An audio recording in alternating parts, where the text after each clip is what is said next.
के addition reaction में bromination process देख लेते हैं। Bromination reaction. सो ब्रोमिनेशन क्या होता है? ब्रोमिनेशन मैं क्यों सिखा रही हूँ? क्योंकि हमको हेलोजन का भी एडिशन देखना है, सिर्फ हाइड्रोजनेशन देखने से नहीं चलेगा, हमको हेलोजनेशन भी देखना है। इसलिए मैं हेलोजनेशन में आपको ब्रोमिनेशन सिखा रही हूँ, ठीक है? क्लोरिनेशन भी हो सकता है, तो ब्रोमिनेशन को पहले सीख लेते हैं, ठीक है? ब्रोमिनेशन हेडिंग लीजिए। ये एक एडिशन रिएक्शन है जिसमें ब्रोमीन का एडिशन होता है, ठीक है? और ये एडिशन रिएक्शन में जो स्टीरियोकेमिस्ट्री होती है वो एंटी एडिशन होती है, ठीक है? एंटी एडिशन होती है, याद रखिएगा। और ये हम करके भी देखेंगे किस तरह से एंटी एडिशन होता है। देखिए ये बी है। पहले तो मैं आपको एक बता दूं चीज़ कि हम आज का जो क्वेश्चन है ब्रोमिनेशन वो इथीन से सॉल्व करेंगे, मतलब इथाइन नहीं लेंगे, ठीक है? मतलब एल्काइन नहीं लेंगे आज हम, एल्कीन लेंगे, ठीक है? मतलब डबल बॉन्ड होगा उसमें। और मैं डबल बॉन्ड इसलिए ले रही हूँ क्योंकि ऐसा नहीं है कि ट्रिपल बॉन्ड से नहीं हो सकता, पर क्या होता है कि मतलब आपको लगेगा कि शायद हम ट्रिपल बॉन्ड से डबल बॉन्ड तक ही सीख रहे हैं। एडिशन रिएक्शन नहीं, एडिशन रिएक्शन आपका सिग्मा बॉन्ड तक जाता है, और इसीलिए मैं डबल बॉन्ड ले रही हूँ जिससे हमको प्रोडक्ट सिंगल बॉन्ड में ही मिले, ठीक है? सो स्टार्ट करते हैं हम ब्रोमिनेशन पढ़ना। देखिए पहले तो मैं एक आपको प्रोडक्ट दिखा देती हूँ। CH3C ट्रिपल बॉन्ड CH, ठीक है? ये आपको क्या है? एक टर्मिनल एल्काइन है। क्या है? Terminal alkyne. अब टर्मिनल एल्काइन है तो हम क्या करेंगे, इसमें अपना प्रोसीजर स्टार्ट करेंगे। अब देखिए टर्मिनल हो या नॉन टर्मिनल हो, ये यहाँ पर आपका कोई ऐसे सीरियस बात नहीं है जैसे पर्च रिडक्शन में था, पर यहाँ पर हम ब्रोमिनेशन करवाएंगे तो हमको एक एल्काइन या एल्कीन लेना पड़ेगा। तो मैं अभी आपको बता रही थी कि मैं आज की वीडियो में आपको एल्कीन तक दिखा रही हूँ। तो एल्कीन आप समझ जाओ कि ये आपका एक पर्टिकुलर एल्कीन है। अब ये कौन सा एल्कीन है? प्रोपीन, ठीक है? प्रोपीन है ना? अब प्रोपीन में हम क्या करेंगे? ब्रोमिनेशन करेंगे, मतलब Br2 का एडिशन करवाएंगे, Br2 का, ठीक है? अब Br2 का एडिशन होगा। अब Br2 in the presence of carbon tetrachloride, आप समझ जाओ ये कार्बन टेट्राक्लोराइड ऐसे सॉल्वेंट काम कर रहा है। अब यहाँ पर Br2 का एडिशन कैसे होगा? पहले तो आपको ये पता होना चाहिए कि ये जो पर्टिकुलर डबल बॉन्ड है, ये डबल बॉन्ड इलेक्ट्रोफाइल की तरह काम करता है या न्यूक्लियोफाइल की तरह? देखिए पहले तो आप ये बताइए कि हम पढ़ क्या रहे हैं? हम पढ़ रहे हैं इलेक्ट्रोफिलिक एडिशन रिएक्शन। क्या पढ़ रहे हैं? Electrophilic addition reaction. So electrophilic addition reaction में जो पर्टिकुलर एडिशन होगा वो किसका होगा? इलेक्ट्रोफाइल का होगा। इलेक्ट्रोफाइल मतलब ऐसे स्पीशीज जिसको इलेक्ट्रॉन्स चाहिए। तो अगर हम इलेक्ट्रॉन को ऐड करवाएंगे तो जाहिर सी बात है कि ये जो पर्टिकुलर सबस्ट्रेट है, प्रोपीन है, ये प्रोपीन आपको किस तरह काम करेगा? As a nucleophile, as a nucleophile. क्यों? क्योंकि यहाँ पर आप देख सकते हो कि ये जो पर्टिकुलर डबल बॉन्ड है इसमें कोई इलेक्ट्रॉन्स की कमी नहीं है, ना ही कोई इलेक्ट्रॉन्स में आप देख सकते हो कोई रेडिकल्स दिख रहे हैं। तो यहाँ पर पर्टिकुलर ये जो हमारा सबस्ट्रेट है ये कैसे काम कर रहा है? एक न्यूक्लियोफाइल की तरह काम कर रहा है, मतलब ये इलेक्ट्रॉन्स को दे सकते हैं, ठीक है? अब यहाँ पर अगर ये न्यूक्लियोफाइल है तो कोई इलेक्ट्रोफाइल आके electrophilic nucleophilic addition reaction possible कर सकता है। हाँ, जब Br से हम पढ़ेंगे कि Br से कैसे इलेक्ट्रोफाइल बना और इलेक्ट्रोफाइल ऐड हुआ सबस्ट्रेट पे। जब वो रिएक्शन होगा उस रिएक्शन के थ्रू हम देखेंगे कि दो चीज़ों का ही एडिशन दिखेगा, वो इलेक्ट्रोफाइल का भी दिखेगा और न्यूक्लियोफाइल का भी दिखेगा। पर क्यों हम सिर्फ इलेक्ट्रोफिलिक एडिशन रिएक्शन में ब्रोमिनेशन को पढ़ते हैं ये भी हम सीखेंगे, ठीक है? तो स्टार्ट करते हैं इसका मैकेनिज्म। और मैं आपको बता दूं कि ये फर्दर जब प्रोडक्ट बनेगा तो कैसे बनेगा? CH3। आपको अगर एग्जाम में सिर्फ ऐसे पूछा जाए कि just answer the final product of this particular reaction, so you have to just answer like this। ऐसे C यहाँ पर एक Br ऐसे लग जाएगा और यहाँ पर एक ऐसे बॉन्ड आ जाएगा और यहाँ पर एक H तो पहले से था और ये C है और नीचे एक Br है और यहाँ पर एक CH2 है। अच्छा ये H है ना, तो यहाँ पर आपका 2 लगेगा और यहाँ पर आपका 3 लग जाएगा, ठीक है? ये आपका पर्टिकुलर क्या है? ये आपका प्रोपीन है। क्या है? प्रोपीन, ठीक है? अब ये प्रोपीन आपका कहाँ पर कन्वर्ट हो गया? 1 2 3 4 मतलब 2 3 डाइब्रोमो ब्यूटेन, ठीक है? 2 3 डाइब्रोमो ब्यूटेन में 2 3 डाइब्रोमो ब्यूटेन, समझ आया? 2 3 डाइब्रोमो ब्यूटेन कहीं से भी काउंट करोगे तो आपको 4 कार्बन दिखेगा और 2 3 पोजिशन में 2 Br अटैचमेंट दिखेगा, तो इसलिए 2 3 डाइब्रोमो ब्यूटेन आ रहा है इसका पर्टिकुलर नॉमेनक्लेचर। अब देखिए ये तो हमारे पास नॉमेनक्लेचर बन गया। अब हमको क्या करना है? इसका मैकेनिज्म देखना है कि ये यहाँ से यहाँ तक का जो सफ़र रहा वो क्या क्या हुआ, उसमें क्या क्या उसने सफ़र किया, ठीक है। तो स्टार्ट करते हैं हम मैकेनिज्म देखना, ठीक है। मैकेनिज्म हेडिंग लीजिए, मैकेनिज्म। बहुत बच्चों को बोरिंग लगता है। अब देखिए यही इंपॉर्टेंट है, यहाँ से ही हम केमिस्ट्री सीख जाते हैं कि कहाँ पर इलेक्ट्रोफाइल बनता है, कहाँ पर इलेक्ट्रोनेगेटिविटी आता है, कहाँ पर हाइब्रिडाइजेशन होता है, सब कुछ सीख जाते हैं। तो mechanism is a very very important thing. आपको हर रिएक्शन का मैकेनिज्म देखना पड़ेगा। अगर ऐसा आपको फील हो रहा है कि मैकेनिज्म अलग अलग रिएक्शंस के अलग अलग मैकेनिज्म पढ़ना पड़ेगा, पता नहीं कहाँ पॉजिटिव को नेगेटिव के साथ जोड़ना है, पता नहीं कहाँ पॉजिटिव के साथ रिपल्शन हो रहा है, कहाँ नेगेटिव रिपल्शन हो रहा है, ये अगर आपको डाउट आ रहा है तो मैं आपको एक चीज़ बता देती हूँ कि mechanism is not a very complex thing. Mechanism में आपको बस ये पढ़ना पड़ता है कि ये मतलब मेजर रिएक्शंस का मैकेनिज्म आपको पढ़ लेना पड़ता है। एक बार आप एक मेजर रिएक्शन का मैकेनिज्म पढ़ लिए, ऐसा नहीं कि एक ही मैकेनिज्म से सब रिएक्शन का मैकेनिज्म सेम हो जाएगा, ऐसा नहीं है। अलग अलग रिएक्शंस के अलग अलग मैकेनिज्म देखे जाते हैं। तो मैं आपको ये बताना चाहती हूँ कि अगर आपको एक मैकेनिज्म समझ में आ जाता है ना कि किसी एक पर्टिकुलर रिएक्शन का, तो उस रिएक्शन के जितने भी क्वेश्चन रहते हैं ना वैसे सॉल्व होते हैं। बस मैं आपको ये बताना चाह रही थी। तो अगर मैं अभी आपको ब्रोमिनेशन का मैकेनिज्म दिखाऊंगी तो इसका मतलब है ब्रोमिनेशन में जैसे मैकेनिज्म फॉलो होता है, क्लोरिनेशन में वैसे मैकेनिज्म फॉलो होगा। तो हैलोजनेशन में भी जितने भी मैकेनिज्म है वो इसी तरह फॉलो होंगे, बस उसका नाम चेंज हो जाएगा और पर्टिकुलर जो एटम है हमारा ब्रोमीन वो क्लोरीन बन जाएगा ऐसे। तो यहाँ तक बच्चों को कोई डाउट नहीं आना चाहिए कि क्यों हम मैकेनिज्म पढ़ते हैं। ठीक है, मैकेनिज्म से ही आपका पूरा केमिस्ट्री बना है। Without mechanism we can't do, we are not able to convert any kind of mechanism, right. We are not able to convert any kind of substrate into product. तो ये बहुत इंपॉर्टेंट है। आपको पता होना चाहिए कि कहाँ पर एडिशन हो रहा है, कहाँ पर सब्सटीट्यूशन हो रहा है। तो every mechanism is important while you are solving any kind of organic chemistry, right. So यहाँ पर हम पहले मैकेनिज्म को अच्छे से पढ़ लेते हैं, उसके बाद हम मार्कोटिक ऑफ एडिशन पढ़ेंगे, ठीक है। सो ब्रोमिनेशन पढ़ते हैं। तो ब्रोमिनेशन के लिए हमको Br2 लेना पड़ेगा, जहाँ पर ब्रोमीन के साथ एक सिग्मा बॉन्ड में, सिग्मा कोवेलेंट बॉन्ड में क्या है, अटैच्ड है। स्टार्ट करते हैं पढ़ना। देखिए क्या हुआ था, पहले CH3 था, ये आपका CH है, ये आपका CH2 है। यहाँ पर आपका पर्टिकुलर किसके साथ रिएक्शन करना है, Br सिंगल बॉन्ड Br। अब देखिए अभी मैंने आपको बताया कि डबल बॉन्ड में जो इलेक्ट्रॉन्स रहते हैं वो डेंसिटी अच्छी रहती है, तो ये क्या कर सकते हैं, इलेक्ट्रॉन्स दे सकते हैं। तो यहाँ पर अगर ये पर्टिकुलर सबस्ट्रेट, प्रोपीन सबस्ट्रेट अगर इलेक्ट्रॉन देना चाह रहा है, मतलब न्यूक्लियोफाइल की तरह काम कर रहे हैं, इसको न्यूक्लियस मतलब पॉजिटिव चार्ज की तलाश है। तो क्या होगा कि ऐसे रिएक्शन में जब ये दोनों अपने क्या बोल सकते हैं, अपने आमने सामने आएंगे, ठीक है, जब भिड़ने के लिए आमने सामने आएंगे, तो क्या होगा कि ब्रोमीन में इंड्यूस्ड पोलराइजेशन होना स्टार्ट हो जाता है। क्या होता है, इंड्यूस्ड पोलराइजेशन। जल्दी बता रही हूँ, इंड्यूस्ड पोलराइजेशन। इंड्यूस्ड पोलराइजेशन का मतलब ये होता है कि ब्रोमीन आपको दिख सकता होगा कि यहाँ पर bromine is a non polar covalent bond, right. मतलब कोई पोलैरिटी है ही नहीं। पर जब ये प्रोपीन के कांटेक्ट में आया तो इसमें क्या हुआ, इंड्यूस हुआ, मतलब चार्ज इंड्यूस हो गए, ऑपोजिट चार्ज इंड्यूस होना स्टार्ट कर दिए। मतलब डेल्टा नेगेटिव और डेल्टा पॉजिटिव दो ब्रोमीन में अलग अलग पोल्स जनरेट हो गए। तो यहाँ पर क्या हुआ कि दो ब्रोमीन में अलग अलग पोल्स जनरेट होने के बाद ये इंडिकेशन हमको मिला कि दो ब्रोमीन में जब बॉन्ड क्लीवेज होगा, ठीक है, दो ब्रोमीन में जब हेटेरोलिटिक बॉन्ड क्लीवेज होगा तब एक ब्रोमीन नेगेटिव में जाएगा, नेगेटिव चार्ज में जाएगा, एक ब्रोमीन पॉजिटिव चार्ज में जाएगा।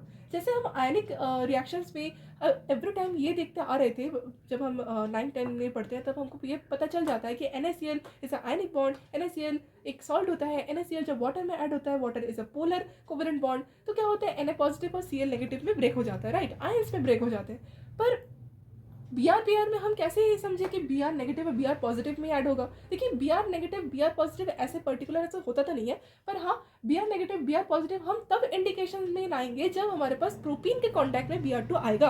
आपको समझ में आ रहा है मैं क्या बोल रही हूँ। Br2 जब प्रोपीन के कांटेक्ट में आएगा तब उसमें इंड्यूस पोलराइजेशन होगा, जहाँ पर दो सेम ब्रोमीन सेम एटम्स के बीच में अलग अलग पोल्स का चार्ज दिखेगा, ठीक है, एक में स्लाइटली नेगेटिव, एक में स्लाइटली पॉजिटिव। आप कोई भी ब्रोमीन में कर सकते हो। ये ऐसा नहीं कि आप इसी नेगेटिव इस लेफ्ट साइड में ही करोगे, ऐसा नहीं है। आप यहाँ पे प्लस, यहाँ माइनस, यहाँ माइनस, यहाँ प्लस, आपको किसी एक प्लस माइनस में ट्रांसफरेशन होना चाहिए, ठीक है।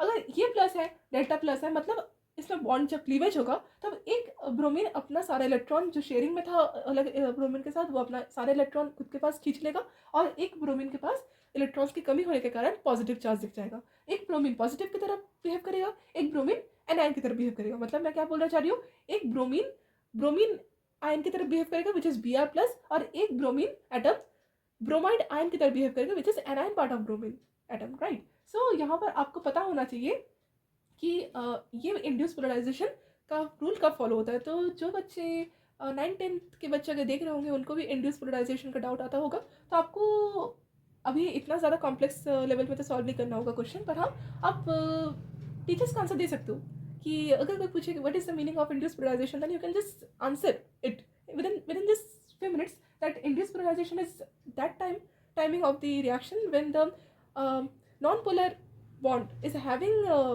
slightly different poles, right? So that is called induced polarization। और ये तभी होता है जब सामने आपका कोई हाईली इलेक्ट्रॉन डेंसिटी मॉलिक्यूल आए। ठीक है, यहाँ तक क्लियर हो गया। अब देखिए नेक्स्ट इसका मैकेनिज्म सॉल्व करना स्टार्ट करते हैं।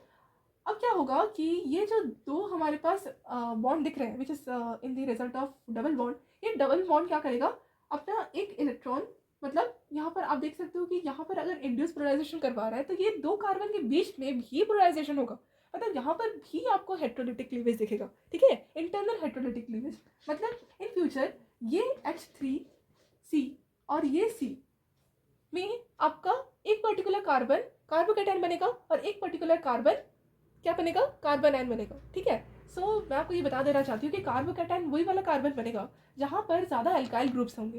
पर मैं आपको बता देती हूँ कि यहाँ पर आपको एल्काइल ग्रुप दिख रहा होगा ये वाला कार्बन पे।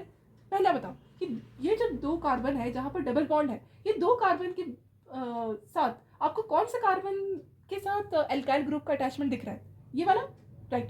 ये वाले में हमको क्या दिख रहा है, एक एल्काइल ग्रुप का अटैचमेंट। आपको पता ही है कि एल्काइल ग्रुप में प्लस आई इफेक्ट होने के कारण एल्काइल ग्रुप में मतलब एल्काइल ग्रुप क्या करेगा, कार्बोकैटायन की स्टेबिलिटी को इंक्रीज करेगा। अब यहाँ पर कार्बोकैटायन बनाना हमारे लिए बहुत अच्छी बात होगी। ठीक है, अब हम क्या करेंगे, यहाँ पर कार्बोकैटायन बना देंगे।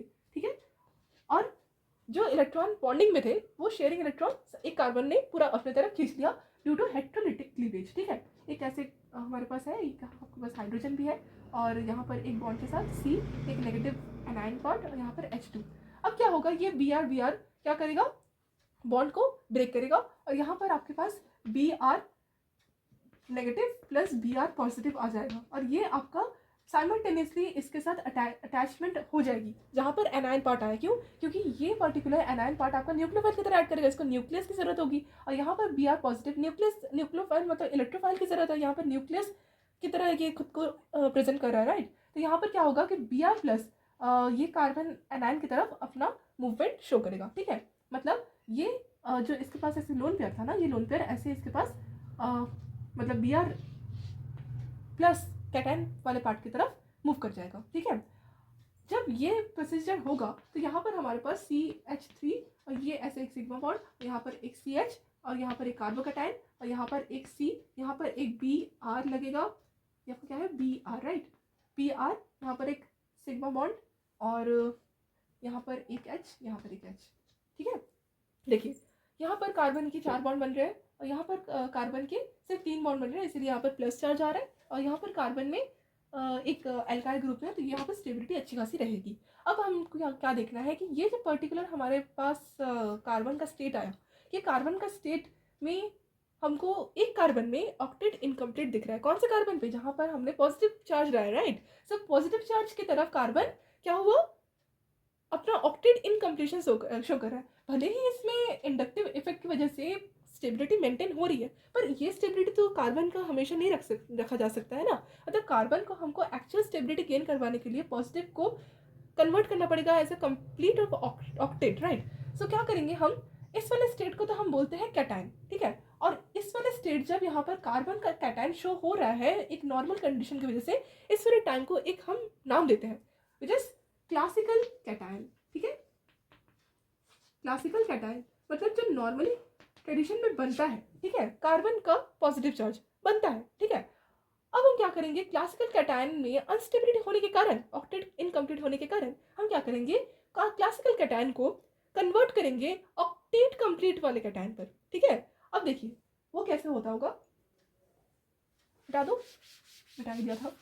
ठीक है, आप थोड़ा सा इधर करके देख लेना अगर कुछ लिखना हो तो। ठीक है, अब CH3C प्लस HCCBrH ये हमारे पास क्लासिकल कैटायन का फॉर्मेशन हुआ था। अब क्लासिकल कैटायन का फॉर्मेशन होने के बाद हमारे पास क्या दिखा कि यहाँ पर अनस्टेबिलिटी बरकरार रही, क्योंकि यहाँ पर हमको ऑक्टेट का इनकम्प्लीशन दिख रहा है। तो ऑक्टेट का इनकम्प्लीशन होने के बाद हमारे पास एक और तरीका रहता है जिससे हम ऑक्टेट को कंप्लीट करवा सकते हैं। क्लासिकल कैटायन की कार्बोकैटायन में क्या कर सकते हैं हम, Br का जो लोन पेयर है, आपको पता होगा कि Br में 3 लोन पेयर होते हैं, और Br में 3 लोन पेयर से एक लोन पेयर को डोनेट करके एक कोऑर्डिनेट बॉन्ड का फॉर्मेशन कर सकता है, राइट। तो यहाँ पर अगर मैं CH3C, यहाँ पर अगर मैं एक Br का लोन पेयर दूँ तो यहाँ पर Br एक ऐसे कोऑर्डिनेट बॉन्ड बनाएगा, यहाँ पर कार्बन से एक प्लस चार्ज वैनिश हो जाएगा, यहाँ पर कार्बन में एक हाइड्रोजन अटैच था, यहाँ पर एक सिग्मा बॉन्ड था, यहाँ पर C था, यहाँ पर H था, यहाँ पर ब्रोमीन के साथ ये अटैचमेंट ऐसे ही पड़ा हुआ था, राइट। और यहाँ पर आपको पता हो तो ब्रोमीन या फिर नाइट्रोजन या ऑक्सीजन, ये 3 इलेक्ट्रोनेगेटिव एलिमेंट्स में जब वे लोन पेयर को डोनेट करते हैं किसी एक इलेक्ट्रॉन डेफिशिएंट एटम में, तो वहाँ पर उस पर्टिकुलर एटम में जिन्होंने लोन पेयर डोनेट किया उनमें प्लस चार्ज आ जाता है ड्यू टू इलेक्ट्रॉन्स की कमी। अब इलेक्ट्रॉन्स की कमी तो हुई, पर कोऑर्डिनेट बॉन्ड की वजह से उसमें इलेक्ट्रॉन में ऑक्टेट मतलब बैलेंस डिसबैलेंस नहीं हुआ। तो यहाँ पर ब्रोमीन ने अपना इलेक्ट्रॉन दान तो किया पर लॉस नहीं किया। तो ब्रोमीन में हम देख सकते हैं कि पॉजिटिव चार्ज आया फॉर्मल, पर यहाँ पर ऑक्टेट कंप्लीट रहा, ऑक्टेट क्या रहा, कंप्लीट रहा, क्या रहा, कंप्लीट रहा। तो ऑक्टेट कंप्लीट होने के बाद भी हमारे पास जो कैटायन बना, that cation is called non classical cation, जो अक्सर नहीं बनता बल्कि बनाया जाता है, नॉन क्लासिकल कैटायन। ये आपको पता होना चाहिए, ठीक है। बहुत सारी बुक्स में लिखा रहता है, बहुत सारी बुक्स में इसका मेंशन नहीं किया रहता, पर मैं आपको बता देना चाहती हूँ कि एक साइक्लिक कंपाउंड आपको दिखेगा, ठीक है, नॉन क्लासिकल कैटायन। यहाँ तक क्लियर हो गया। चलिए अब हमको नेक्स्ट स्टेप क्या क्या करना है कि इस वाले ब्रोमीन के पॉजिटिव चार्ज को भी हटाना है, ठीक है। हमारे पास कार्बन का ये जो प्लस चार्ज था उसमें तो बैलेंस रहेगा, पर हमको ब्रोमीन का पॉजिटिव चार्ज हटाना है। तो हम क्या करेंगे, जो आप याद कीजिएगा हमारे पास Br नेगेटिव भी था रिएक्शन के टाइम, जो कि हेटेरोडेटिक क्लीवेज के थ्रू बाहर निकला था। अब ये Br नेगेटिव हमको रिएक्शन में मदद करेगा, ठीक है। अब Br नेगेटिव को हम क्या करेंगे, हम ऐसा न्यूक्लियोफाइल अटैच करवाएंगे। अब अगर Br नेगेटिव न्यूक्लियोफाइल की तरह अटैच कर रहा है तो क्यों इस रिएक्शन को हम पर्टिकुलरली इलेक्ट्रोफिलिक एडिशन रिएक्शन ही बोल रहे हैं।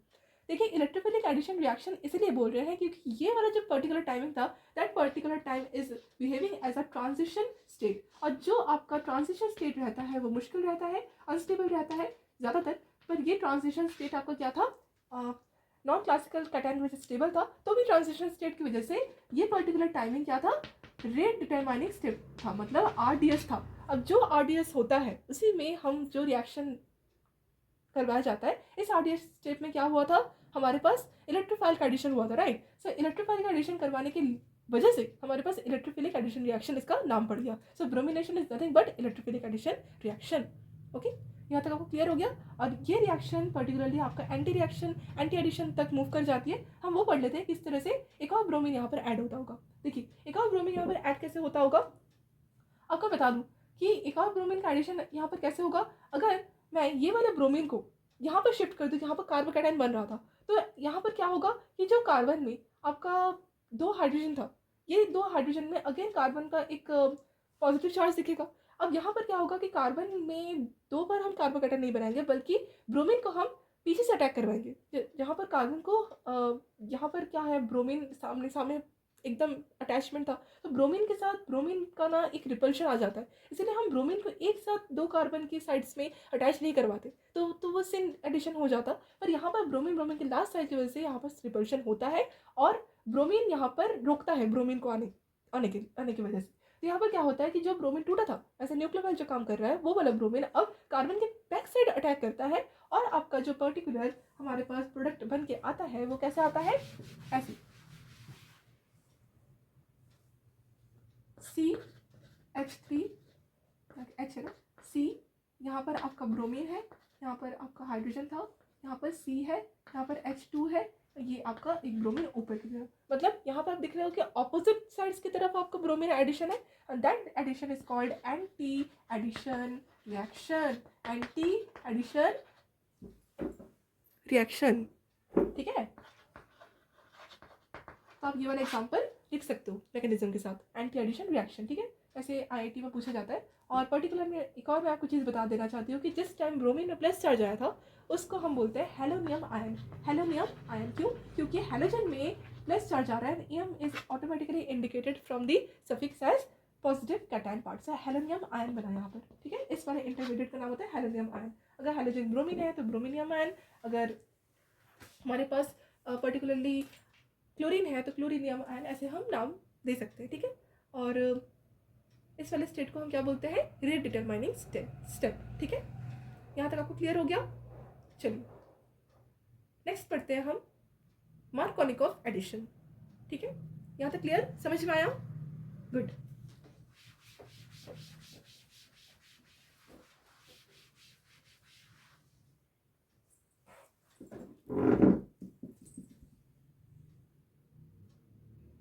सो चलिए स्टूडेंट्स, हम फटाफट से मार्कोनिकॉफ एडिशन पढ़ लेते हैं। मार्कोनिकॉफ एडिशन क्या होता है? देखिए, मार्कोनिकॉफ एडिशन एक बहुत बड़ा मेजर एग्जाम्पल होता है जो कि हम पढ़ते हैं एडिशन, इलेक्ट्रोफिलिक एडिशन रिएक्शन में मार्कोनिकॉफ एडिशन रिएक्शन। मेरा हाथ का फिंगर प्रिंट्स भी आ रहा है। मार्कोनिकॉफ एडिशन रिएक्शन, देखिए मार्कोनिकॉफ एडिशन रिएक्शन में हम क्या करते हैं, कोई पर्टिकुलर एल्कीन लेते हैं, ठीक है। For example CH3 CH double bond CH2, ठीक है। ये आपका पर्टिकुलर कोई एल्कीन है। अब इस एल्कीन में हम क्या ऐड करते हैं, और फॉर एग्जांपल हमने ऐड किया HBr, ठीक है, HBr, ठीक है। अब ये HBr in the presence of carbon tetrachloride अगर हम करें तो क्या होगा कि H पॉजिटिव और Br नेगेटिव आएगा, ठीक है। और H पॉजिटिव Br नेगेटिव में जो H पॉजिटिव है वो आपका एक कार्बन पे जुड़ेगा और Br नेगेटिव एक कार्बन पे जुड़ेगा। अब वो कौन से कार्बन पे जुड़ेगा वो हमको पढ़ना पड़ता है। देखिए पहले तो आपको पता होना चाहिए कि इसका रिएक्शन होता कैसे है। देखिए रिएक्शन कैसे होगा, पहले तो आपको आप देख लो कि यहाँ पर जो पर्टिकुलर आपका डबल बॉन्ड है, ये डबल बॉन्ड कैसे काम कर रहा है? एज अ न्यूक्लियोफाइल, ठीक है। तो यहाँ पर अगर H में डेल्टा प्लस है तो Br में क्या है? Delta negative. तो H में डेल्टा प्लस और डेल्टा यहाँ नेगेटिव होने के कारण यहाँ पर H पॉजिटिव निकलेगा, ठीक है। H पॉजिटिव जाके कहाँ जुड़ेगा?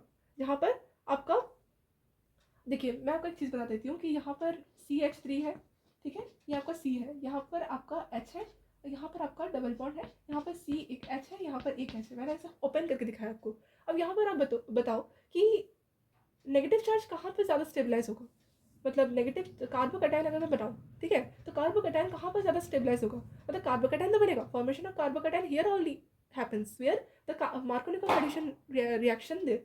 सो प्लस चार्ज कहाँ स्टेबलाइज होगा? जहाँ पर ज़्यादा एल्काइल ग्रुप होंगे। तो एल्काइल ग्रुप हमको यहाँ दिख रहा है, ठीक है, और यहाँ पर 2 डिग्री भी है, ठीक है। तो यहाँ पर 2 डिग्री हमको दिख रहा होगा, तो यहाँ पर मैं क्या करूँगी, इस साइड में पॉजिटिव चार्ज जनरेट करूँगी, ठीक है।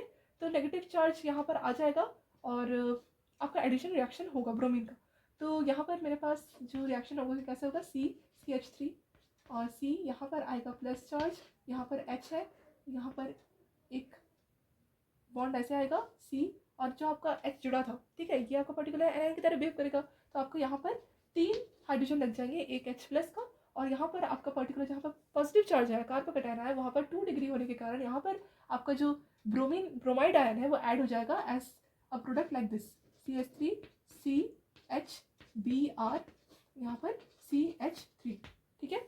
और जो पर्टिकुलर हाइड्रोजन लगता है ना, ये नीचे लगता है, ठीक है, मतलब Br के ऑपोजिट लगता है, ये एंटी एडिशन होता है। तो मार्कोनिकॉफ एडिशन रिएक्शन में आपका Br कहाँ अटैच होता है? जहाँ पर हायर नंबर ऑफ 2 डिग्री, आप देख सकते हो कि कार्बन, जिस कार्बन पे Br लगा है वहाँ पर 2 डिग्री है कार्बन का जो डिग्री। तो यहाँ पर Br का एडिशन ऐसे देखा जाता है। और यहाँ पर आप ये भी देख सकते हो कार्बन में 6 अल्फा हाइड्रोजन है, पर अगर मैं यहाँ पर कार्बोकैटायन बनाती ये वाले कार्बन पे, तो यहाँ पर कितने अल्फा हाइड्रोजन रहते? यहाँ पर अगर मैं कार्बन में प्लस बनाती तो यहाँ पर कितना रहता है? मतलब इसका एक और प्रोडक्ट भी आता है जो आपको कुछ ऐसा दिखेगा, CH3 CH, यहाँ पर एक बॉन्ड ऐसे, और यहाँ पर मैं अगर एक हाइड्रोजन को जोड़ूँ, यहाँ पर C बनेगा, यहाँ पर H बनेगा, यहाँ पर 2 बनेगा, यहाँ पर Br ऐड होगा, ठीक है। तो आप देख सकते हो कि यहाँ पर C में मतलब 1 डिग्री है, एक ही कार्बन दिख रहा है, ठीक है, ये 1 डिग्री है, ये 2 डिग्री है, ठीक है।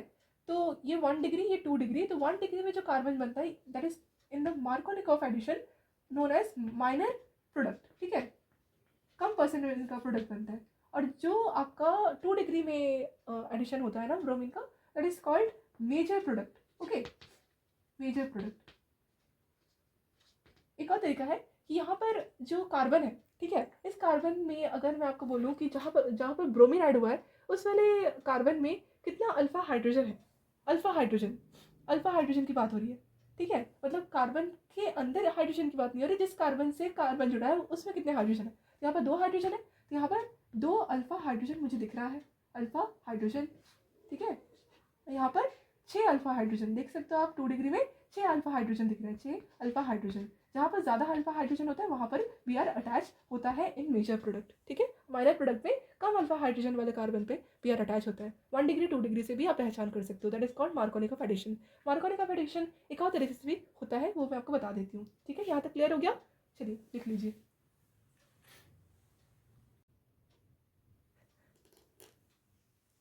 सो स्टूडेंट्स, हम मार्कोनिक ऑफ रूल पढ़ चुके थे।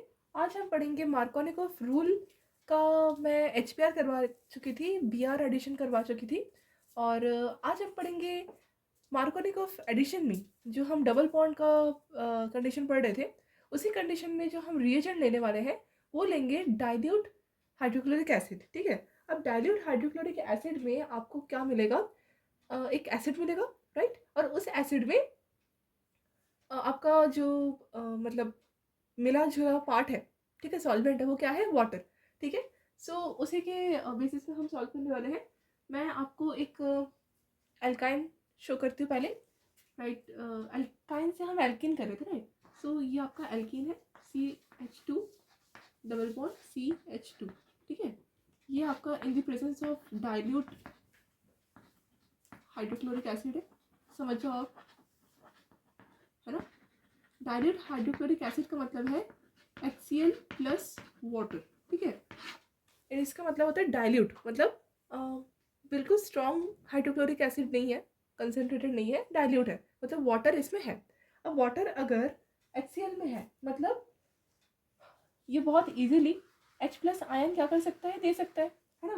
तो हम क्या लिखेंगे यहाँ पर, H प्लस, ठीक है, और Cl नेगेटिव को हमने छोड़ दिया, यहाँ से H2O भी हम काम में लाएंगे, ठीक है।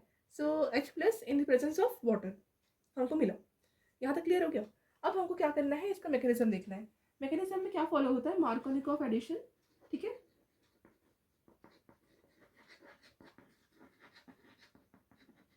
सो मार्कोनिक ऑफ एडिशन में मैंने आपको ये बताया था कि जो आपका डबल बॉन्ड रहता है, उस डबल बॉन्ड में जो कार्बन में पॉजिटिव मतलब कैटायन, जो कार्बन कैटायन बनेगा उस कार्बन के पास अगर एल्काइल ग्रुप हो तो वो ज़्यादा मेजर बनता है, और साथ साथ जो कार्बन में ज़्यादा डिग्री आती है, ठीक है, उस कार्बन में प्लस चार्ज बहुत अच्छा रहता है।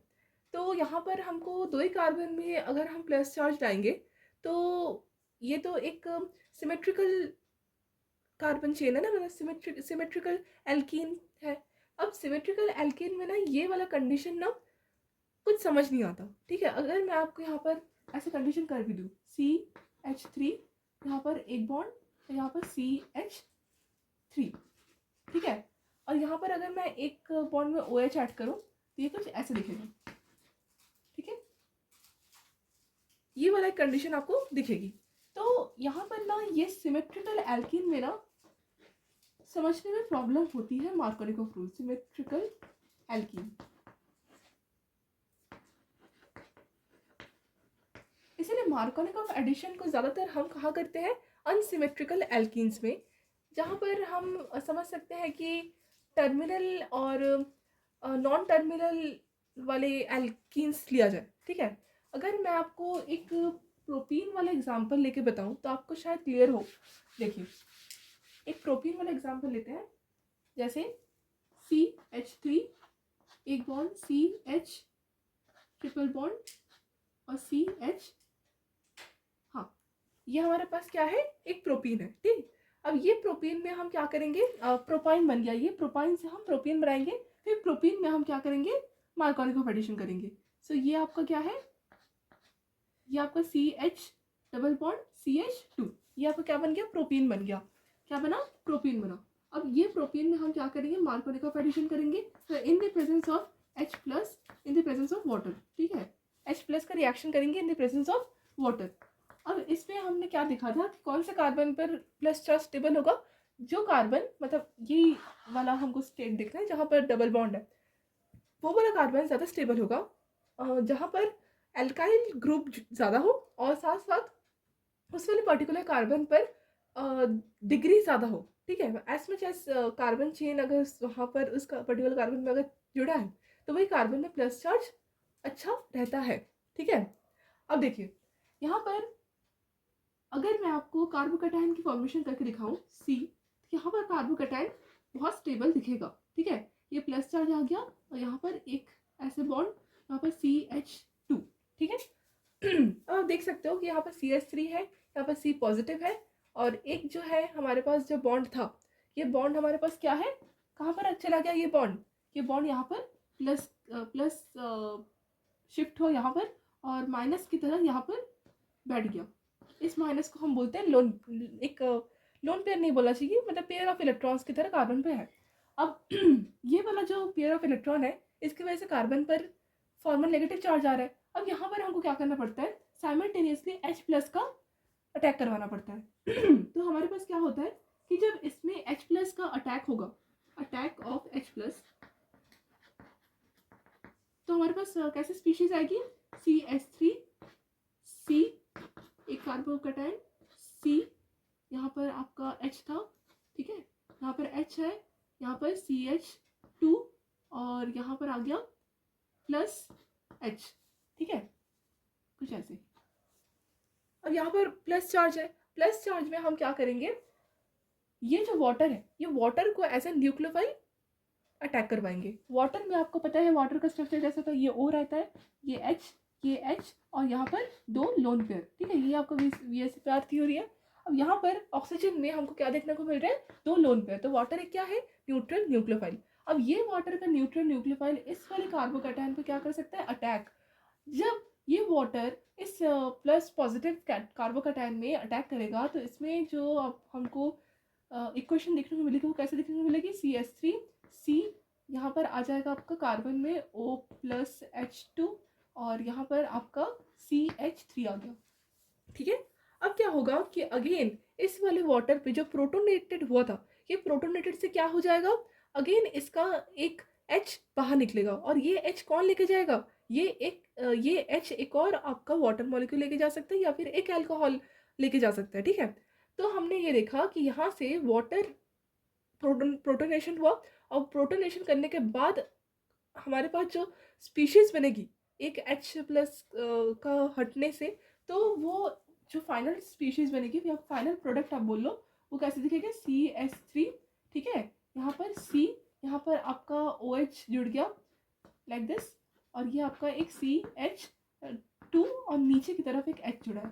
ठीक है, क्योंकि हमें पता ही है कि Markovnikov addition is nothing but anti addition of the substrate and given reagent.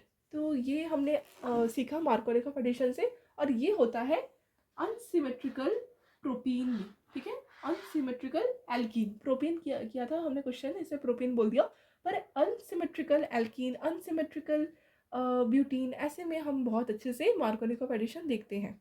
ठीक है, मार्कोनिक एडिशन है, होप आपको क्लियर हो गया होगा। और इसी तरह से हम HBr का एडिशन करवाते हैं। ठीक है, in the presence of carbon tetrachloride, और हम ये डाइल्यूट हाइड्रोक्लोरिक एसिड लिए थे जिसमें हमने H+ का एक सोर्स देखा, वहाँ से H+ हमको प्रोवाइड हुआ, राइट। और मैंने आपको Br2 का भी एडिशन दिखाया था, वो भी आपका क्या था, मार्कोनिक ऑफ एडिशन था एक प्रकार का, और that was also anti addition, right, that was also an anti addition. यहाँ तक आपको क्लियर हो गया क्या? अब देखिए, अब हमको क्या पढ़ना है कि मार्कोनिक ऑफ एडिशन में बहुत सारे सॉल्वेंट्स सॉल्युबल नहीं होते। ठीक है, मतलब बहुत सारे सॉल्वेंट्स में आपका जो पर्टिकुलर एल्कीन ग्रुप है वो सॉल्युबल नहीं होता। तो हम क्या करते हैं उस कंडीशन में, मार्कोनिक ऑफ एडिशन जैसे ही रूल लाने के लिए, मार्कोनिक ऑफ एडिशन में हमने एक्चुअल में क्या देखा, जो हमारे पास स्टीरियो केमिस्ट्री आई, वो स्टीरियो केमिस्ट्री ने बहुत हाँ, हम पढ़ेंगे स्टीरियोकेमिस्ट्री में हमको मदद क्या मिलती है, तो स्टीरियोकेमिस्ट्री में चेंजेस आने की वजह से हमको मार्कोनिक ऑफ एडिशन करना भी बहुत इंपॉर्टेंट हो जाता है, क्योंकि आपने देखा कि मार्कोनिक ऑफ एडिशन एक्चुअल में एक स्टीरियोकेमिस्ट्री के रिलेशन से ही जुड़ा है। हमने मार्कोनिक ऑफ एडिशन को देखा कि ये एक अनसिमेट्रिकल कार्बन चेन में जब हमने एडिशन किया इलेक्ट्रोफाइल का, तो बहुत इजीली हमारे पास एक एंटी एडिशन का कंडीशन प्रूफ हो। तो आप समझ सकते हो कि इन फ्यूचर हम मार्कोनिक ऑफ एडिशन का जो हमारे पास स्टीरियोकेमिस्ट्री है जैसे एंटी एडिशन, वो एंटी एडिशन हमको मदद कर सकता है इन फ्यूचर बहुत सारे सब्सटेंसेस में, बहुत सारे मॉलिक्यूल्स में एक मतलब सिमिलैरिटीज़ ढूंढने में। तो जो मार्कोनिक ऑफ एडिशन है, ये इससे जो हमें स्टीरियोकेमिस्ट्री मिली, स्टीरियोकेमिस्ट्री की जानकारी मिली विच इज़ एंटी एडिशन, ये बहुत इंपॉर्टेंट जानकारी है। तो हम क्या करते हैं कि मार्कोनिक ऑफ एडिशन को नहीं करके भी कुछ अलग रूल भी निकाल सकते हैं।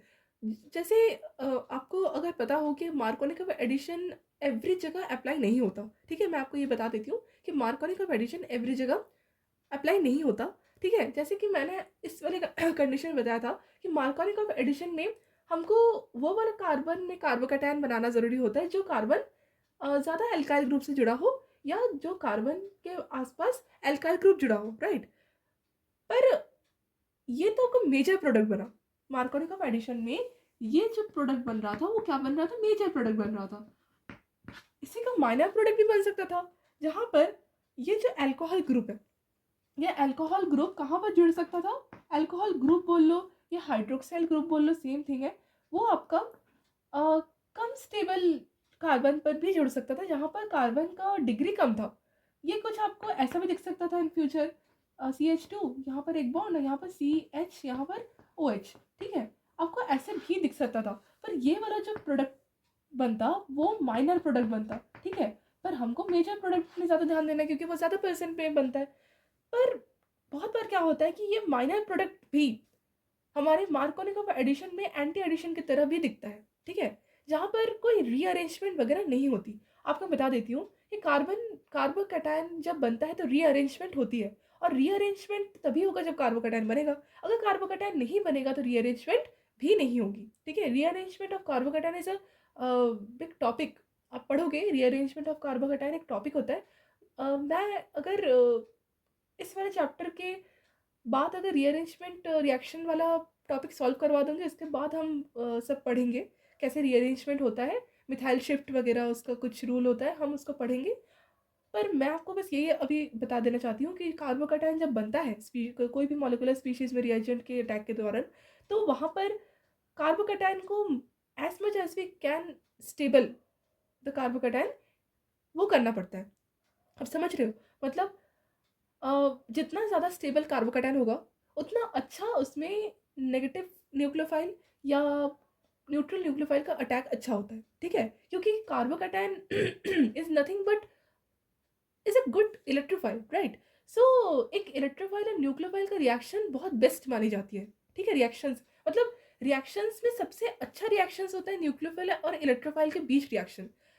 मैं ऐसा नहीं बोल रही हूँ कि जो भी आपको रिएक्शंस देखने को मिल रही है केमिस्ट्री में वो सब इलेक्ट्रोफाइल न्यूक्लियोफाइल रिएक्शन है। पर हाँ, जब हम ऑर्गेनिक केमिस्ट्री सॉल्व करते हैं ना, तो इलेक्ट्रोफाइल और न्यूक्लियोफाइल का रिएक्शन जितना ज़्यादा आपको करना पड़े उतना आप अच्छे से करोगे, ठीक है। जहाँ उसके लिए बहुत सारे रूल्स आते हैं, उसके लिए हम बहुत सारे स्टेबिलिटी रूल्स को फॉलो करते हैं, हम सब यूज़ करते हैं। तो रीअरेंजमेंट तभी होता है जब कार्बोकैटायन बनता है। अगर कार्बोकैटायन यहाँ पर रीअरेंजमेंट हो पाता तो हम करते, यहाँ पर ज़्यादा से ज़्यादा 2 डिग्री से रीअरेंजमेंट पॉसिबल नहीं था, तो 2 डिग्री में ही हमारे पास एक हमारे पास पाई बॉन्ड हटा के आ रहा था, तो उससे हमारा जो रिएक्शन फेवरेबल हुआ हमने किया। पर अगर यहाँ पर ब्यूटीन वगैरह रहता तो हमको और ज़्यादा, मतलब आप बहुत बार सुने हो गया iso propyl group, isobutyl group, तो वहाँ पर बहुत बार रीअरेंजमेंट बहुत काम आती है क्योंकि वहाँ पर एल्काइल ग्रुप का मेजोरिटी ज़्यादा रहता है। तो वहाँ पर रीअरेंजमेंट रिएक्शंस में रीअरेंजमेंट का जो कंसेप्ट है वो क्लियर होता है। पर मैं अभी आपको बस समझा रही हूँ, जब मैं रीअरेंजमेंट चैप्टर पढ़ाऊंगी ना तब और अच्छे से क्लियर कर दूंगी, ठीक है। यहाँ तक वो क्लियर हो गया। चलो, अब मैं आपको एक और चीज़ बता देती हूँ कि रीअरेंजमेंट एवरी टाइम नहीं होता। मार्कोनिकॉफ रूल में रीअरेंजमेंट होगा, पर मार्कोनिकॉफ रूल का जो स्टीरियोकेमिस्ट्री है which is anti addition reaction, anti addition reaction जैसे ही होगा हमारे पास रिएक्शन, पर वो मार्कोनिकॉफ रूल जैसा रीअरेंजमेंट नहीं करेगा, क्योंकि वहां पर कार्बोकैटायन नहीं बनेगा। याद रखिएगा, रीअरेंजमेंट एवरी टाइम कार्बोकैटायन की होती है, और अगर कार्बोकैटायन रीअरेंजमेंट नहीं कर रहा, मतलब कार्बोकैटायन उस मॉलिक्यूल में, उस स्पीशीज में बन ही नहीं रहा। अब हम देखते हैं कि किस तरह से मार्कोनिकॉफ ओरिएंटेशन देखी जाती है, पर मार्कोनिकॉफ एडिशन की तरह कोई कार्बोकैटायन नहीं बनता, कोई रीअरेंजमेंट नहीं होता। ठीक है, सो इसके लिए हम पढ़ते हैं एक बहुत अच्छा रिएजेंट, और उसी रिएजेंट से हम अपना Markovnikov orientation which is anti addition, अपना स्टीरियोकेमिस्ट्री को कंप्लीट करते हैं। ठीक है, चलिए देखिए, मिटा दो। ठीक है,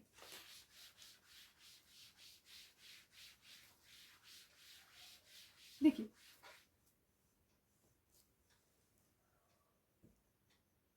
फॉर एग्जाम्पल हमारे पास एक, समझिए, प्रोपीन है। ठीक है, सी H3 नहीं लेके ऐसे दे देते हैं, CH3, CH3, और यहाँ पर अगेन CH3। ठीक है, ये ऐसे बना, और यहाँ पर CH डबल बॉन्ड CH2। ठीक है, ये हमारे पास एक पर्टिकुलर, आप देख सकते हो कि प्रोपीन है पर 3 डिग्री है। ठीक है, मतलब 1 2 3, मतलब प्रोपीन भी है और 3 डिग्री भी है। मतलब अगर आप इसको बोलना चाहो कि जो कार्बन है वो एक्चुअल में 3 डिग्री है। ठीक है, एक कार्बन आपका 3 डिग्री है, और बाकी डबल बॉन्ड वाला कार्बन भी है। तो यहाँ पर हम बेसिकली डबल बॉन्ड वाले क्वेश्चन को सॉल्व कर रहे हैं अभी, which is electrophilic addition reaction. So हम डबल बॉन्ड का भी ध्यान देंगे, पर यहाँ पर 3 डिग्री का भी एक रोल है, वो मैं आपको बता रही हूँ। देखिए, ऐसे वाले जो स्ट्रक्चर्स रहते हैं डबल बॉन्ड में, ये डबल बॉन्ड बहुत बार जब हम एक्सपेरिमेंट करते हैं, तो ऐसे डबल बॉन्ड में बहुत बार एसिड्स और जो है हमारे पास अच्छे अच्छे जो सॉल्वेंट्स होते हैं वो काम नहीं आते। ठीक है, उसके लिए हम क्या करते हैं, एक अलग रिएजेंट लेते हैं, जिस रिएजेंट से हमारे पास एडिशन ऑफ वाटर होता है। ठीक है, अब हमको इसको एडिशन भी करवाना पड़ता है, इसका हमको इलेक्ट्रोफिलिक एडिशन अगर हम नहीं करवाएंगे तो हमारे पास कभी भी प्रोडक्ट नहीं बनेगा। ठीक है, प्रोडक्ट नहीं बनेगा तो हमारे पास जो एक्सपेरिमेंट है उसका रिजल्ट नहीं आएगा। तो जो पर्टिकुलर आपका डबल बॉन्ड वाला स्ट्रक्चर दिया गया है, वो डबल बॉन्ड स्ट्रक्चर वाला ऐसा नहीं है कि एवरी टाइम आपको गिवन वाटर मॉलिक्यूल में डिसॉल्व हो जाए, या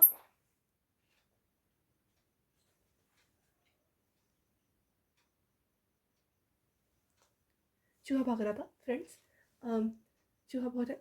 ठीक, सो यहाँ पर हम ऐसे देख सकते हैं कि बहुत बार जो हमारे पास डबल बॉन्ड वाले स्ट्रक्चर्स होते हैं, ये डबल बॉन्ड वाले स्ट्रक्चर्स एवरी टाइम, ये ज़रूरी नहीं है कि ये हर सॉल्वेंट में, हर पॉसिबल सॉल्वेंट्स में डिजॉल्व हो जाए।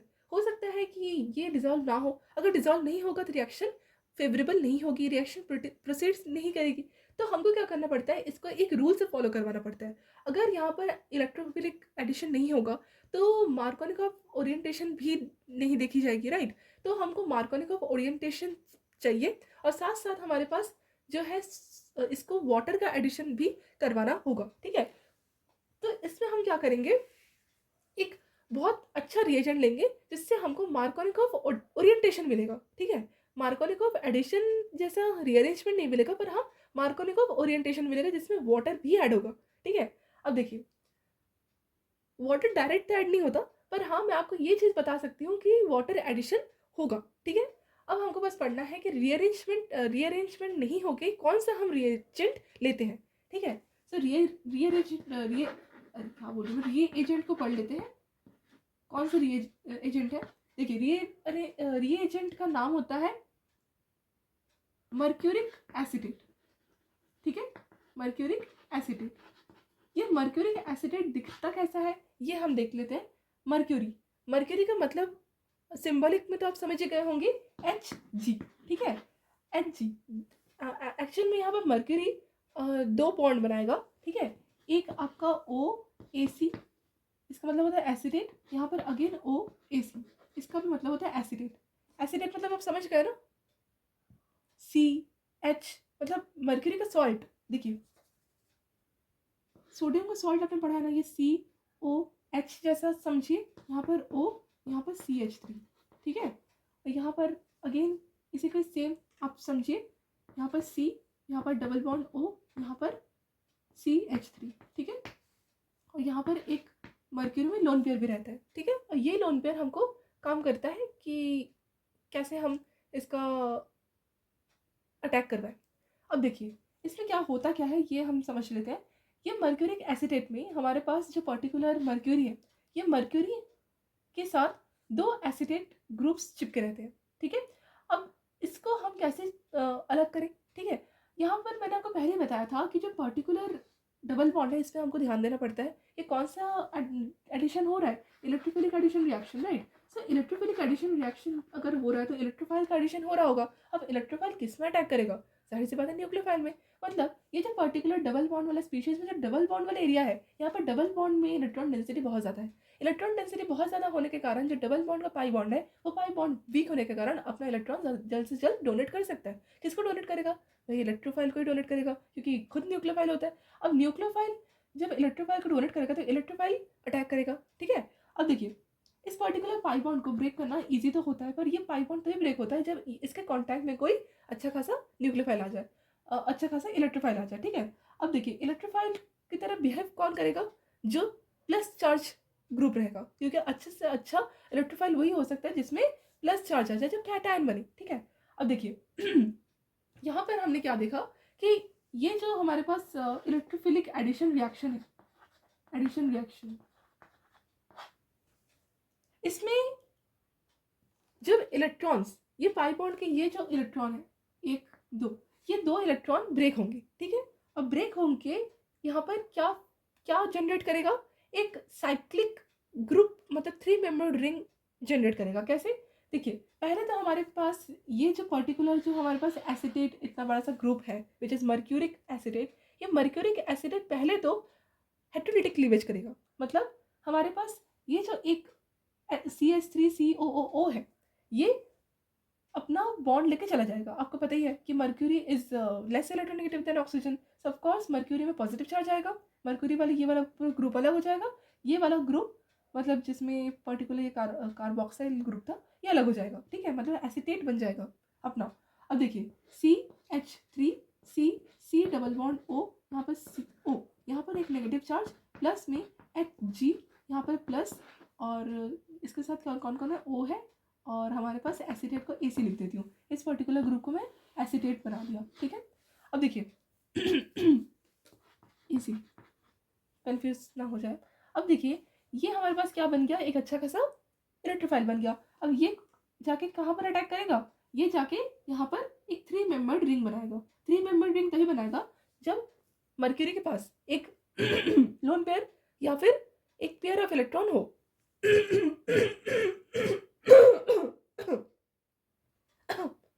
मम्मी, हाँ। अब यहाँ पर क्या होगा कि एक लोन पेयर होने के कारण पहले तो ये पर्टिकुलर कार्बन और ये कार्बन में जो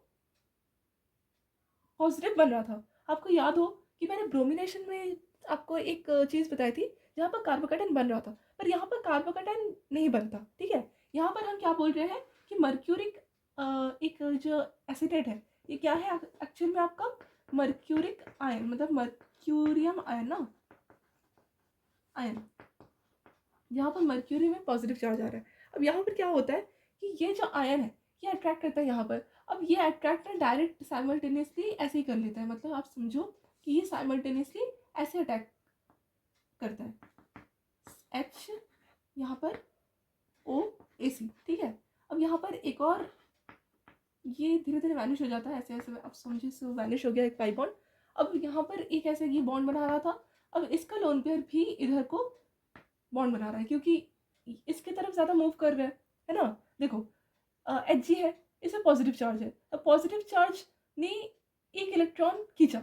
अब कोई एक कार्बन से अगर इलेक्ट्रॉन खींचेगा तो जाहिर सी बात है एक और कार्बन में इलेक्ट्रॉन की कमी आएगी, तो ऑटोमेटिकली इसमें डेल्टा पॉजिटिव चार्ज इंक्रीज होता जाएगा। अब यहाँ पर एक और डेल्टा पॉजिटिव चार्ज इंक्रीज हो रहा था।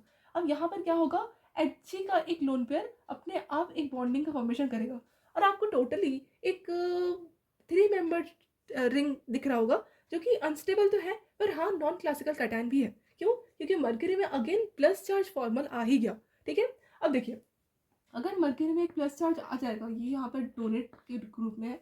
अब यहाँ पर मर्क्यूरी में प्लस चार्ज आया। अब हमने देखा कि ये नॉन क्लासिकल कैटायन का फॉर्मेशन करने के बाद हमारे पास जो है 3 मेंबर्ड रिंग बना। अब 3 मेंबर्ड रिंग होने के बाद हमारे पास क्या क्या होना चाहिए, यहाँ पर पर्टिकुलर वाटर का एडिशन होना चाहिए।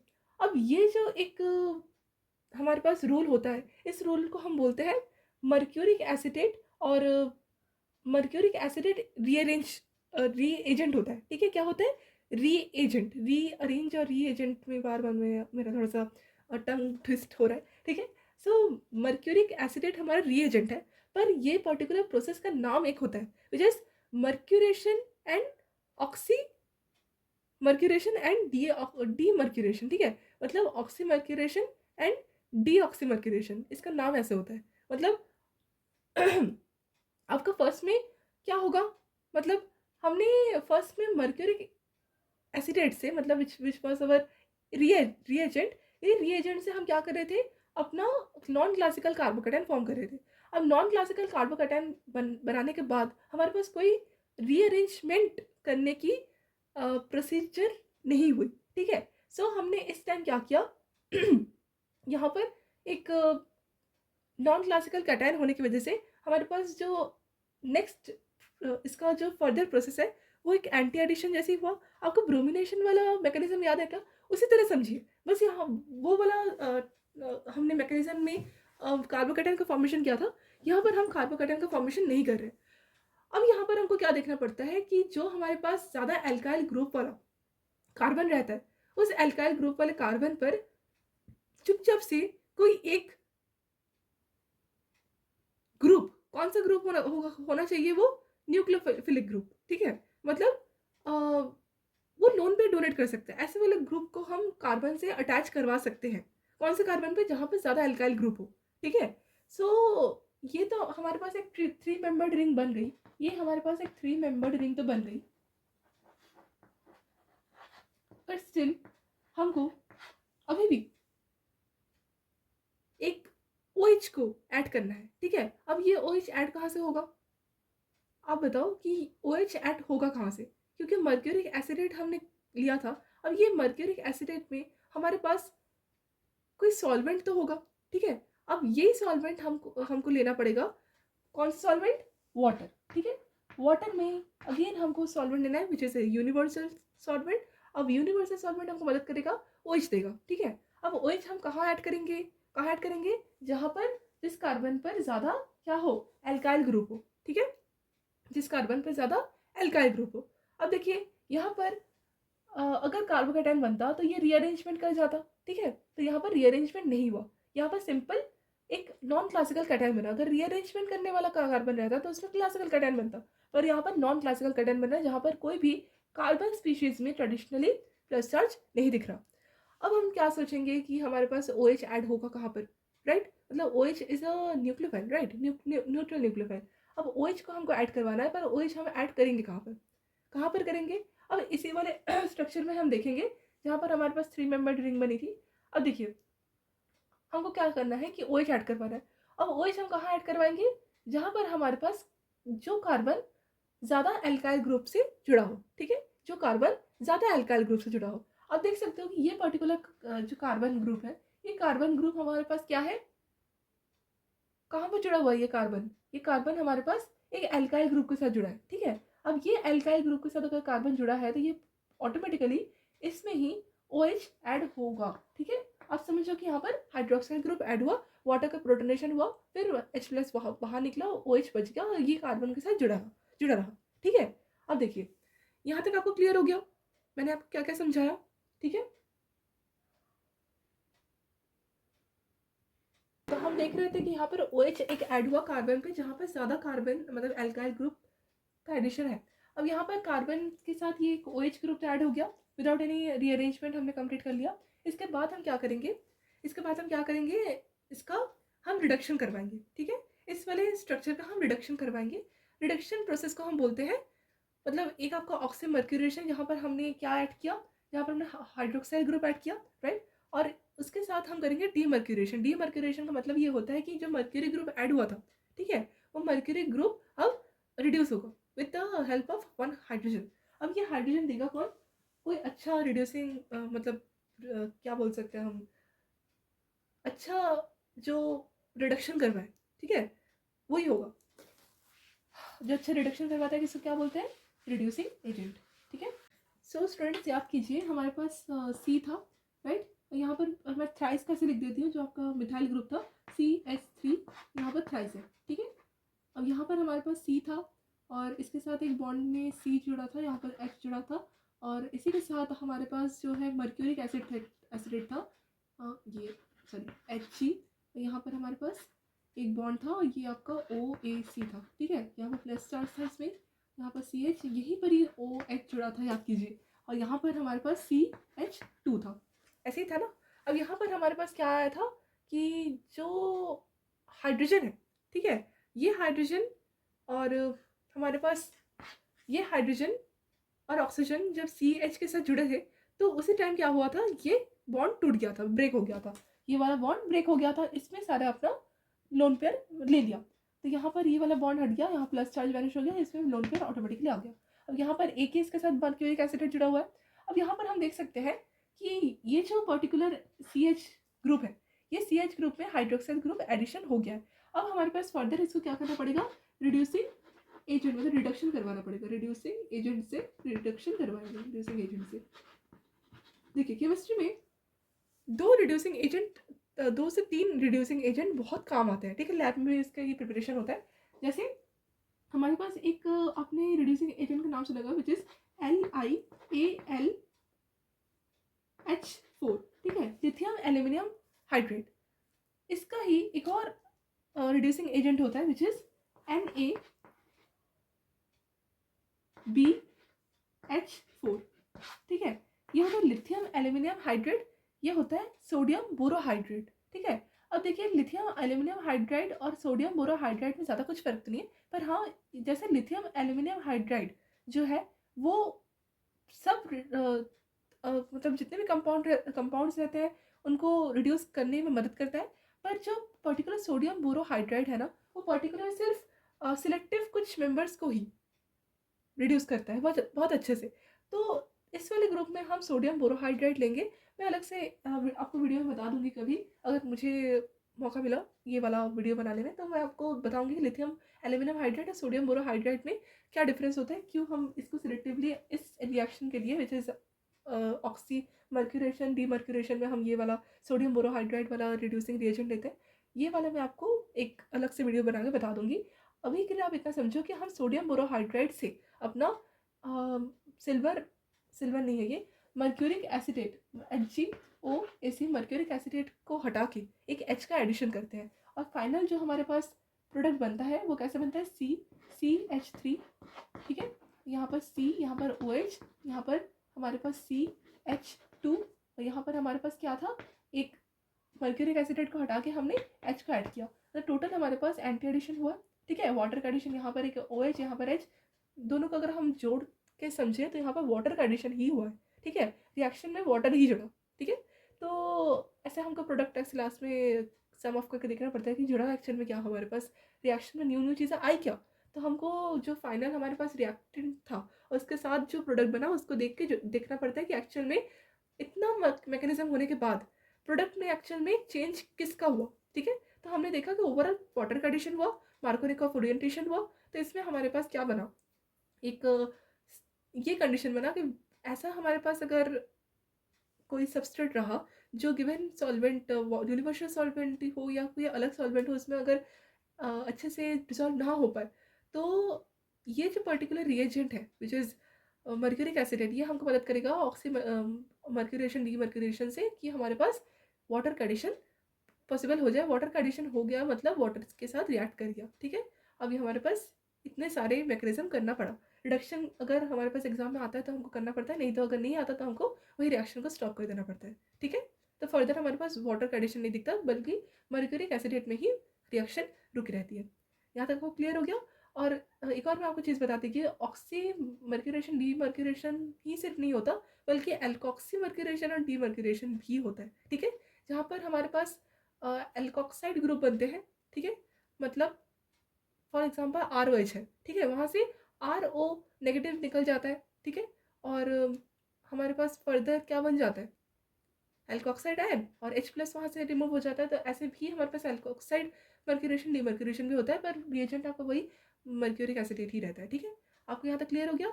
अब यहाँ पर आप लिख लो कि हमारे पास रिएक्टेंट क्या था और प्रोडक्ट में क्या कन्वर्ट हुआ, और फाइनल हमारे पास किसका एडिशन हुआ वो भी लिख लो, और उसका रिएक्शन भी लिख लीजिए। देखिए, in oxymercuration demercuration, the overall addition of water is seen as, जैसे हमारे पास जो कंडीशन थी वो कैसे थी, ऐसे थी CH3 CH3 CH3। ठीक है, और ये हमारे पास CH2, हमारे पास CH डबल बॉन्ड CH2। ठीक है, ये हमारे पास क्या था, एक प्रोपीन था। अब यहाँ पर 3 डिग्री कार्बन का था ना, यहाँ पर कोई भी रीअरेंजमेंट होगा नहीं। और यहाँ पर हमारे पास हमने कौन सा एडिशन किया था, ये पर्टिकुलर में दिया था हमने mercuric acetate which is HgOAc twice. ठीक है, इसको ट्वाइस लिखते हैं क्योंकि मैंने 2 बार लिख दिखाया था ना, एक हमने इसको बॉन्ड क्लीवेज किया, ये आपका मर्क्यूरिक एसिडेट है। और ये मर्क्यूरिक एसिडेट हमको क्या मदद करेगा, इसको फर्दर कहाँ तक पहुँचाने में, CH3 CH3 CH3 C, और यहाँ पर हमारे पास OH, यहाँ पर हमारे पास CH, और ये हमारे पास क्या बन गया था, CH2 HgOAc। ठीक है, ये हमारे पास आया था पूरा मैकेनिज्म। इसके बाद हमारे पास फर्दर रिड्यूस करवाने के बाद सोडियम बोरोहाइड्राइड ने हमको मदद की मर्क्यूरिक एसिडेट को हटा के क्या देने में, H से रिप्लेसमेंट हुई इसके रिप्लेसमेंट का रिएक्शन हम पढ़ेंगे बाद में। यहाँ पर CH3 था, यहाँ CH3 था, यहाँ CH3 था, CH। ठीक है, यहाँ पर ओवरऑल वाटर कंडीशन मैंने दिखाया था। हाँ, यहाँ पर CH ओवरऑल वाटर कंडीशन है, ये आपका क्या है, C है, ये आपका H2, यहाँ पर हमारे पास H। ठीक है, ये हमारे पास क्या है, addition of water with the help of Markovnikov orientation. Markovnikov orientation में हमने क्या देखा कि हमारे पास एंटी एडिशन हुई। ठीक है, एंटी एडिशन इज सीन।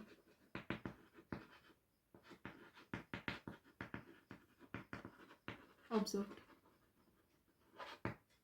ठीक है, ये आप लिखिए, इसके बाद हम नेक्स्ट क्वेश्चन सॉल्व करते हैं।